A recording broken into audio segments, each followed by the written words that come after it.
unless இந்த word நிறைய பேர் எப்படி யூஸ் பண்ணணும்னு தெரியலன்னு காமெண்ட்ஸில் சொல்லியிருந்தீங்க. உங்களுக்கான வீடியோ தான் இது. unless, if not இந்த ரெண்டு வேர்டுமே கிட்டத்தட்ட ஒரே மீனிங் தான் தரும். எக்ஸாம்பிள்ஸோட பார்க்கலாம். unless it rains we will have a picnic in the park. இன்றைக்கி மழை வரலன்னா நம்ம பார்க்லேயே பிக்னிக் போய்க்கலாம், இல்லை பார்க்லேயே பிக்னிக் வச்சுக்கலாம் அப்படி சொல்லலாம். ஸோ அது வரலைன்னா நடக்கலைன்னா அப்படின்னும் போது unless யூஸ் பண்ணணும். இதே மாதிரி if not வச்சு எப்படி சொல்லலான்னு பார்த்தீங்கன்னா, if it does not rain இன்றைக்கி மழை வரலன்னா we will have a picnic in the park. நம்ம பார்க்கில் பிக்னிக் வச்சுக்கலாம். ஸோ இது ரெண்டுமே ஒரே மீனிங் தான். unless அப்படின்ற வேர்டை எப்படி சென்டென்ஸில் யூஸ் பண்ணக்கூடாதுன்னு பார்க்கலாமா? unless it doesn't rain we will have a picnic in the park.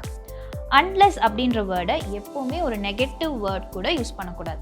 So இந்த சென்டென்ஸ் ராங். இந்த வீடியோ உங்களுக்கு இன்ஃபர்மேட்டிவாக இருந்ததா? இந்த மாதிரி நீங்களும் நிறைய இன்ஃபர்மேட்டிவான விஷயங்கள்லாம் தெரிஞ்சுக்கலாம், அதுவும் வாட்ஸ்அப் மூலமாக. English partner WhatsApp spoken English கோர்ஸில் ஜாயின் பண்ணணும்னு நினச்சிங்கன்னா கீழே தெரியுற நம்பரை காண்டாக்ட் பண்ணி கோர்ஸில் ஜாயின் பண்ணுங்கள்.